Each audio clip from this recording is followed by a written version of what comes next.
जय श्री गणेशा। गणेश जी की चमत्कारी कथा, बुधवार को सुनी जाने वाली कथा। आप सभी को मेरा प्रणाम। दोस्तों, आज मैं आपके लिए गणेश जी महाराज की एक अत्यंत प्रेरणादायक और दिव्य कहानी लेकर आई हूँ। तो प्रेम से बोलिए गणेश जी भगवान की जय। किसी गांव में एक वृद्धा रहती थी। वह अपने बेटे, बहू और पोते पोतियों के साथ रहती थी। गणेश जी महाराज की ऐसी कृपा थी कि घर में अन्न धन, सुख शांति और समृद्धि की कोई कमी नहीं थी। परिवार उसका मान सम्मान करता था और वृद्धा अपना अधिकांश समय गणेश जी की भक्ति में बिताती थी। मंदिर जाना, पूजा पाठ करना, कथा सुनना, भजन कीर्तन करना, यही उसकी दिनचर्या थी। एक दिन छोटा बेटा बोला, माँ, आप इतना पूजा पाठ क्यों करती हो? घर में किसी चीज़ की कमी नहीं है।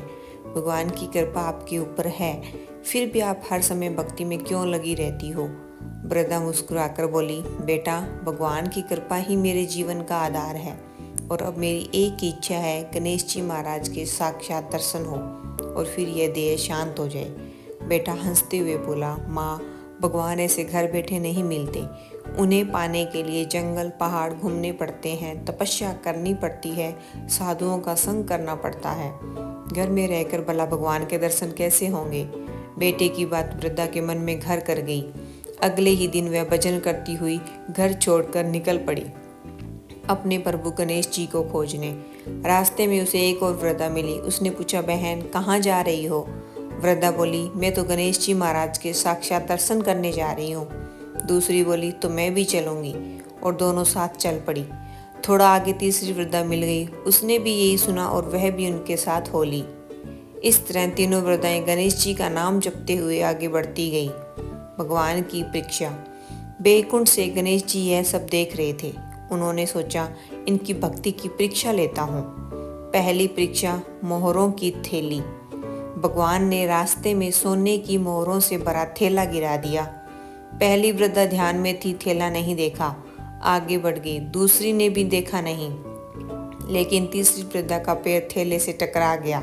उसने थैला उठाकर देखा, सोना ही सोना। वह बोली, यह तो भगवान का वरदान है, और खुश होकर घर लौट गई। भगवान मंद मंद मुस्कुराए। दूसरी परीक्षा, सोने की ईंट। थोड़ा आगे भगवान ने सोने की ईंट गिराई। पहली वृद्धा को ठोकर लगी, पर वह आगे बढ़ गई। दूसरी ने उठाया, देखा, सोना। वह बोली, जब भगवान ने धन दिया है तो अब जंगल क्यों घूमूं? और वह भी घर लौट गई। तीसरी परीक्षा, हीरे मोती। अब केवल पहली वृद्धा ही रह गई। गणेश जी ने हीरे मोती का पहाड़ उसके रास्ते में डाल दिया। वृद्धा ने देखा, पर उसके मन में तनिक भी लालच नहीं आया। वह बोली, हे गणेश जी, क्या आप आधे रास्ते में ही मुझे रोकना चाहते हैं? और वह आगे बढ़ती गई। भगवान ने वर्षा कराई, आंधी चलाई, रास्ता कठिन कर दिया, पर वृद्धा का भजन नहीं रुका। उसके कदम नहीं डगमगाए। कभी चलते चलते वह गिर पड़ी, पर फिर उठ गई। अपने प्रभु के प्रति उसकी भक्ति अटूट थी। भगवान का प्रकट होना। आखिरकार गणेश जी महाराज प्रकट हुए। उन्होंने वृद्धा से कहा, बुढ़िया माई, तुम्हारी सच्ची श्रद्धा और भक्ति से मैं अत्यंत प्रसन्न हूँ। तुमने हर परीक्षा पार कर ली है।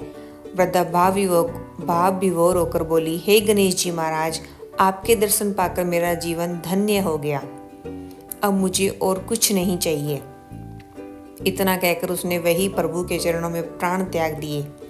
गणेश जी ने उसे अपने दिव्य विमान में बैठाया और स्वर्ग धाम ले जाकर मोक्ष प्रदान किया। हे गणेश जी महाराज, जैसे अपने भक्ति में वृद्धा को मुक्ति दी, वैसे इस कथा को प्रेम से सुनने, साझा करने और भजन करने वाले सभी भक्तों की मनोकामनाएं पूरी करना। सब पर अपनी कृपा दृष्टि बनाए रखना। तो प्रेम से बोलिए गणेश जी भगवान की जय।